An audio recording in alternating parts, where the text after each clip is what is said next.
Peacemaker Season 2 kicks off with absolutely nothing. Somehow, DC made Peacemaker more boring than waiting at the DMV.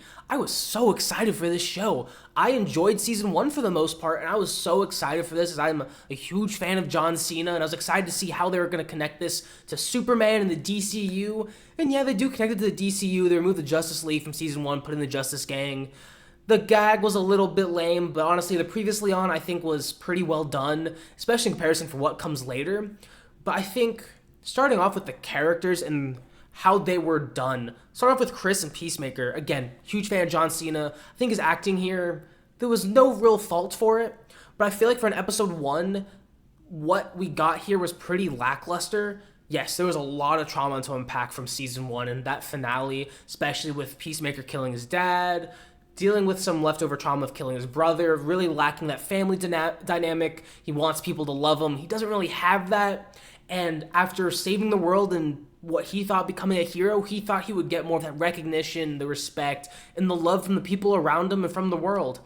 And with that, I did enjoy that. I think that is a good journey for him to go through. I think the way they made him go through it was a little bit weird, but this episode seems to be all about trauma. Mainly with Chris, Peacemaker, and Harcourt, where they show it very differently. Where Harcourt, she's pretty much blacklisted by Amanda Waller, and she can't find a job anywhere, so what she wants to do, she wants to let all of her rage out. She's angry, and she just wants to beat people up and get beaten up. While Peacemaker just wants to be loved and kind of seeks it in any way he can. I mean, we saw him deal with, invite people over an orgy, but really wasn't feeling it. And then he searches for this family dynamic. And for some reason, DC introduces the multiverse in their third project. And in the weirdest way possible. You guys have all seen Monsters, Inc., right? Where they have these doors to kids' bedrooms.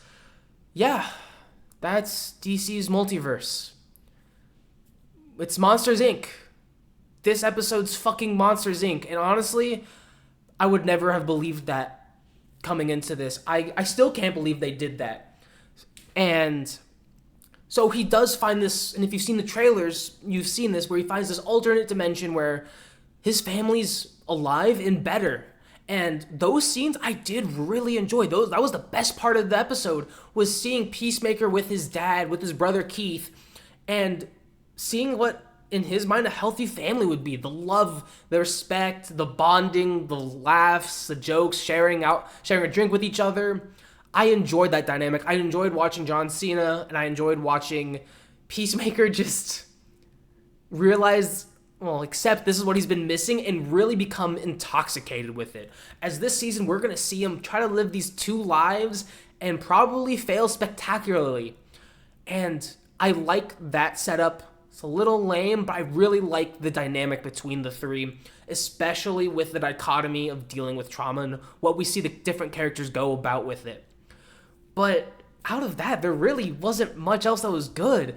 I think Adrian, the character Vigilante, was in here for like 5 minutes. He probably had the best humor out of the entire episode. I think this episode was, the humor just never landed. And I guess going into it with the writing, this episode was, not to sugarcoat it, poorly written.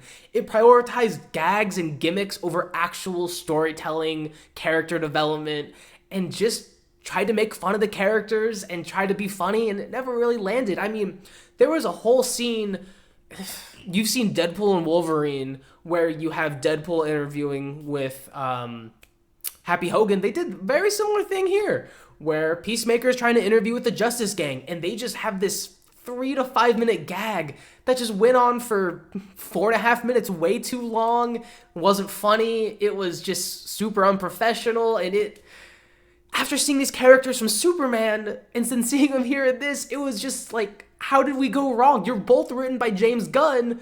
What happened? Superman was so great. Wasn't perfectly written, sure, and I know the humor's not for everyone, but at least for my opinion, I enjoyed the humor in Superman, and going from that to here, again, same writer, it was night and day difference, and it was so bad to watch. It was hard to watch, and I feel like I say that very sparingly. I don't know how many times I've said that on this channel, but it was difficult to get through. It was so hard. And again, the gags over story was terrible.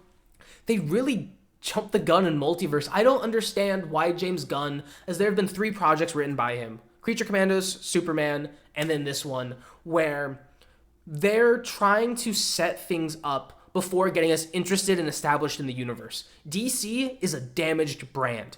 People, when they hear DC, they're not really super interested. Like, oh, I'll probably wait for it to be like on streaming. I'll give it some time, wait a couple movies. I don't want to bother with it. I mean, it's damaged beyond what it was 20 years ago. And yet, in their first appearance of Creature Commandos, they showed a vision that killed off most of the DC heroes. Superman, solid. And then here, they introduced Multiverse. Yeah, Multiverse is a huge part of DC storytelling, but why here?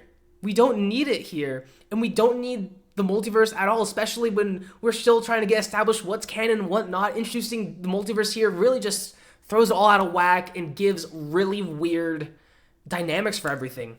I just feel like this season so far, it's only been 1 episode, really lacks what made season 1 good. It doesn't have the heart, doesn't have the emotions, and the characters aren't really cohesive. They seem really forced together, and that they just don't want to be there. I mean, Economos was forced in, Amanda Waller's daughter was forced in, Argus was just there out of a vendetta. I mean, everything was so forced, it just felt really unnatural. I really hope the next episodes really pick up the pace and bring back the heart of this show and the emotional beats that season 1 did so well doing.